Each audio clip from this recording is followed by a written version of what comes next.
Do you remember when we had high hopes for social media and its power to bring people together and topple dictators?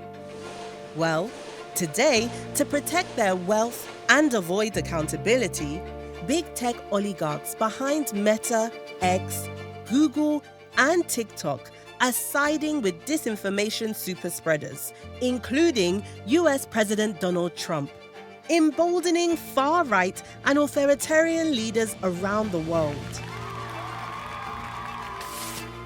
In the case of Meta, owner of Facebook, Instagram, WhatsApp, and Threads, which serves over 3 billion people with content daily, CEO Mark Zuckerberg is sacking fact-checkers. We're going to get rid of fact-checkers and weakening hate speech policy to allow more abuse towards women, immigrants, and LGBTQ plus people. The reality is that this is a trade-off. It means we're going to catch less bad stuff. These voluntary company standards meant to safeguard elections and human rights never really mattered to big tech CEOs. Last year, over 65 countries held elections in one of the biggest election megacycles. We demanded that the companies invest more in fact-checking and safeguards. But they did the opposite. What followed was a deluge of disinformation and hate speech that undermined the integrity of the ballots and incited violence against women, LGBTQ plus people, Muslims, and migrants. In some countries, innocent people died as a result. In South Africa, xenophobic content flooded social media, endangering migrant workers, while X helped spread conspiracy theories about the election being rigged. This election was rigged! In late 2023, prior to the elections in South Africa, which happened in 2024, we submitted fire requests to TikTok, Google, and Meta, not only to determine what their content moderation policies were for general posting of ad tech, but also for election misinformation, disinformation policies. We received a response from Meta saying that our law doesn't apply to them because they don't run their company in South Africa. TikTok engaged with us slightly, but then hid behind a wall when the legal requests came about, and Google were unresponsive. We continue to care about this issue, and we're going to continue to push for it so that we can have greater tech justice within the South African space. But the social media companies and the South African government need to come to the table, or else we're just going to be punching brick walls. In India, Meta's platforms amplified illegal and harmful anti-Muslim hate speech, disenfranchising Muslim voters and sometimes inciting deadly violence.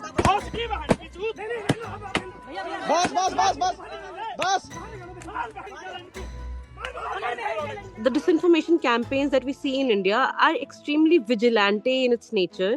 Many of the people believe in the political disinformation and tend to become radicalized. And this is something that I've seen on ground quite a lot. I had gone to a state called Uttarakhand to report, and over there I saw how the radicalized Hindus, the far-right Hindus, they were harassing Muslims just because they had seen disinformation online that Muslims tend to seduce their Hindu daughters in order to increase their Muslim population. It's a conspiracy called Love Jihad in India, and very, very viral conspiracy, and people do believe in this.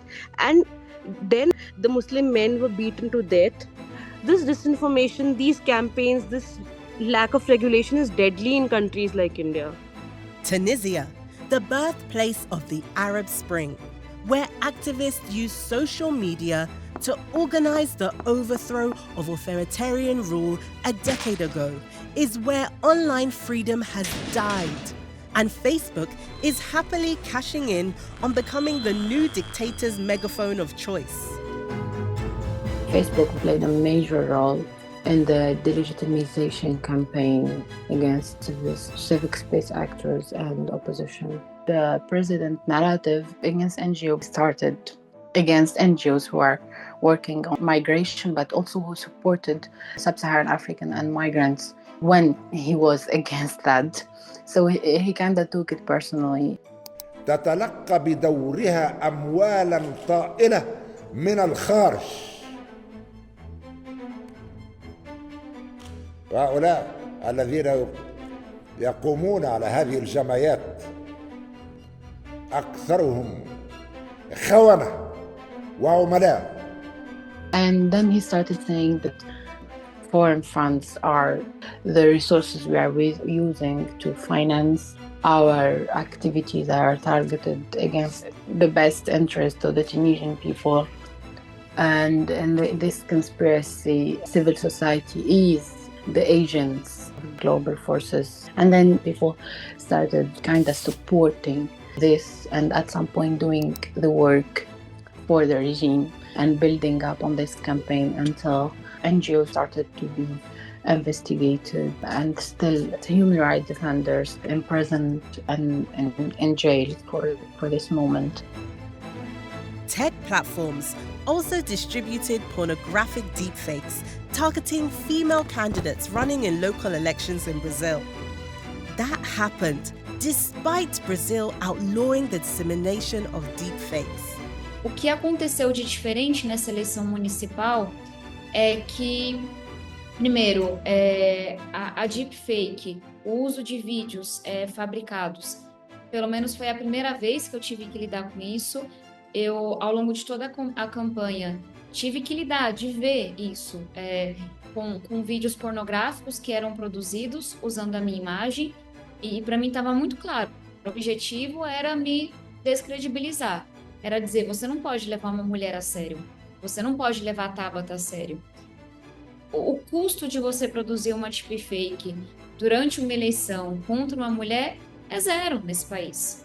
Todas as provas foram apresentadas, documentadas, e o máximo que a gente conseguiu foi que alguns vídeos fossem deletados depois de alguns dias. Quando esses vídeos já estavam nos celulares das pessoas, já estavam no WhatsApp das pessoas. Então, para mim, é a impunidade que explica tudo isso. E se eu acho que as plataformas têm responsabilidade nesse processo, 100%. All of this happened before big tech billionaires joined forces with Trump to avoid accountability and enrich themselves even more. The future is gonna be amazing! Can you imagine how much more harm they're going to cause to societies and democracy now? We refuse a future where big tech platforms wreak havoc across the world with no consequence. We're joining forces with those who believe in a just and democratic future to fight back against unaccountable big tech. So join our call to action for global tech justice.